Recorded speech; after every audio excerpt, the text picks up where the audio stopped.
All right, we're back again, and I'm going to hit you up with a little bit of information about the leading up to World War II. Um, Basically, the same causes of World War One was the same causes of World War II. Uh, Basically, it was a military arms race. Germany felt like they were outed on the idea of they felt like they got gypped out of some land that was rightfully theirs. So this whole time, you think about Adolf Hitler and his building to the power that he was or is or was of that time. So just real quick, I know you probably think, man, this is gonna be kind of boring, but actually it's gonna be kind of interesting because basically he was a bully. One of our vocabulary words is appeasement, which we'll talk about. And in that situation, he's number one. His army was not supposed to be so big. But first, let me go back. The Treaty of Versailles ended up leading up to a group called the League of Nations, and basically this was like, European nations that came together, or nations representatives that came together, and it was kind of like a checks and balances. And it was a treaty that was signed by all of them, and it was, like I said, the result was a League of Nations. So but in that, like I said, Germany felt like they were getting gypped, and Adolf Hitler was going to make them a power like they used to be. Uh, Hitler had started going and doing some things that violated the Treaty of Versailles, but he was actually trying to almost like bully or pick a fight with the League of Nations and countries that were involved with the League of Nations. For example, his armies was not supposed to be but so big, and he ended up growing his army to like almost 400,000 soldiers, which was a no-no, was a violation of the Treaty of Versailles. There was also a strip of land called Rhineland, and it was almost like a no-fly zone, and that was kind of keep him off the borders of France and Belgium and other places like that. So he was supposed to it was kind of like a fence, so it didn't get so close to him.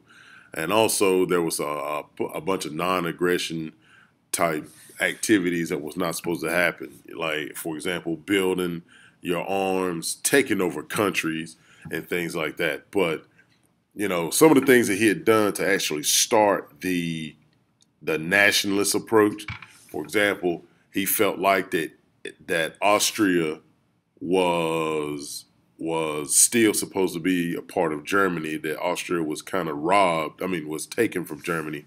Germans robbed because you had German-speaking individuals that lived in parts of Austria.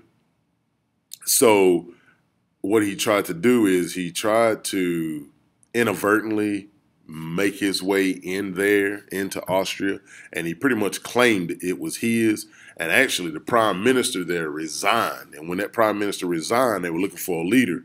So his takeover of Austria was not like a violent takeover. It was more like a parade. So by the time he paraded through the streets of Austria, Austria had already been pretty much invaded. Basically, that's what it was, invaded, and it was made part of Germany.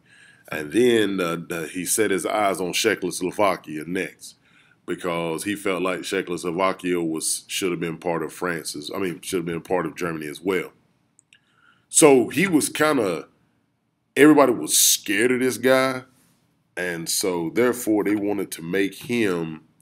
It's one of those things. Do you want to get ate up by the tiger, or do you want to join the team of the tiger? So a lot of people joined out of fear of being taken over. Um, So, he's taking over his country, and the League of Nations is like, wait a minute, this is not right. This is a violation of the Treaty of Versailles. So he basically met with the League of Nations and scratched Germany's name off of the Treaty of Versailles and was like, who's gonna stop me?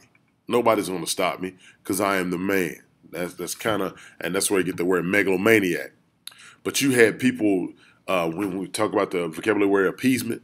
Well, appeasement is to compromise compromise to avoid war, the aggressor. So obviously, Adolf Hitler, Germany was the aggressor. So there were a lot of smaller countries that would actually sign, compromises and kind of give him what he wants to avoid war, because actually that's what he wanted. He wanted war.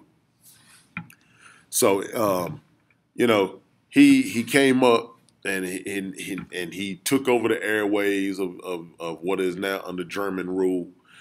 He had taken over, Austria. He had taken over most of Czechoslovakia at this point.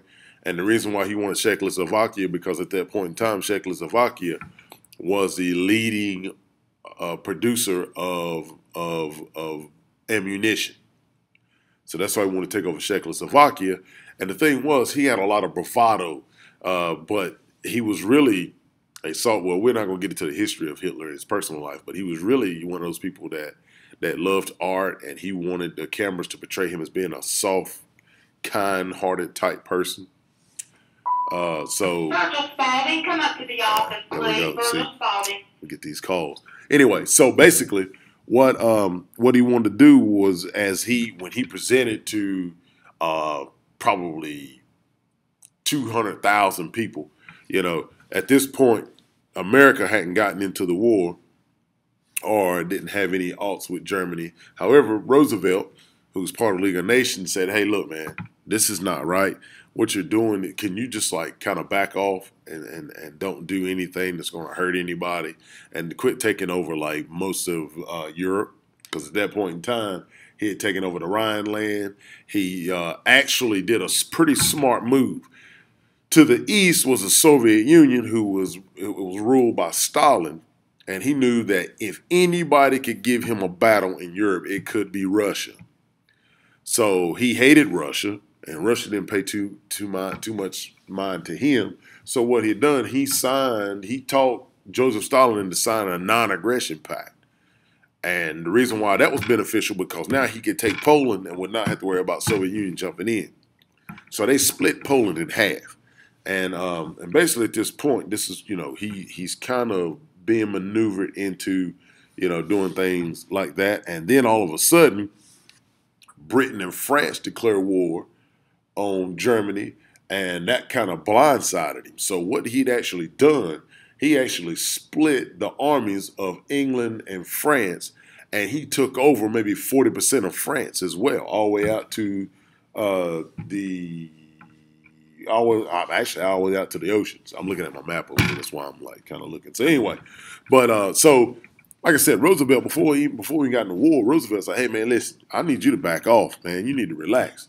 And so he sent him a telegram, said, "Could you quit taking over countries?" So basically what hold on. He said that he was going to take over. He said Lithuania, Latvia, Estonia, Norway, Sweden, Denmark, Netherlands, Great Britain, Ireland, France, Portugal, Spain, Switzerland, Liechtenstein, Luxembourg, Hungary, Bulgaria, Turkey, Iraq, Palestine, Iran, the Arabias. Yeah, man, this dude was going to pretty much try to take over the world. All those countries. He said, "Yeah, not only am I not going to stop, this is my plan. This is what I'm going to take over. I'm going to own the world." Own the world? Wait a minute. This dude said the world. That's the message he sent back to Roosevelt. He sent a list of countries that he was going to take over. Now, you got to be a megalomaniac. You got to be a G if you're going to sit there and say, "Not only am I not going to stop, I'm going to send you a list of what I'm going to take over. Come stop me." Yeah. So anyway, and that's how World War II pretty much got started. So now we off to the fight. And I'm going to stop right there because I just want to lead up to the things that Adolf Hitler had done. And then people talk about, well, why does he hate why did he use the Jews to persecute the Jews? Because one thing that happened, and like I said, we'll go through his history. But one thing that happened, one of his colleagues was actually shot and killed in, I want to say, Berlin. And that kind of set a spiral into. And so basically what he had done, he had a bunch of almost like 200 Jews were killed in the streets. And that was, I keep looking at my map, I'm sorry. And I think that's what kind of set everything off. And so now you start a persecution, which is one of the vocabulary words, or a genocide, because he felt like it was good versus evil. It was the Aryan race versus the Jewish and any other non-Aryan race out there, and he wanted to create the perfect race for the world, and that's why and what he tried to do is he tried to, like the Germans, they really didn't want war, so he had to give them a common enemy. So the common enemy was the Jews.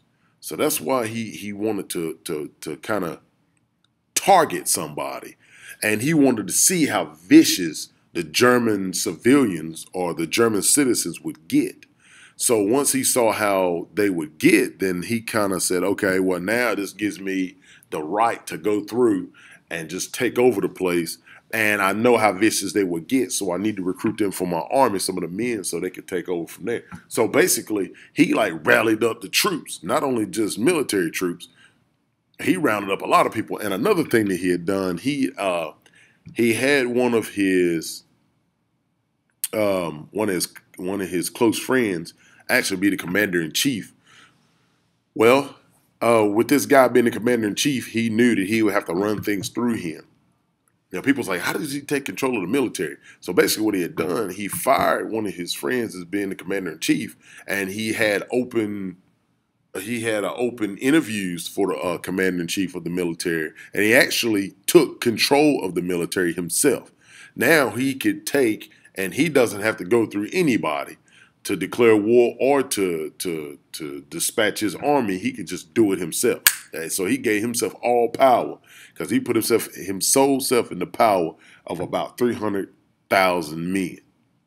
So that's the thing, that kind of led up to World War II. And I know it was like a lot of things, but this guy, and it was like he had to be stopped.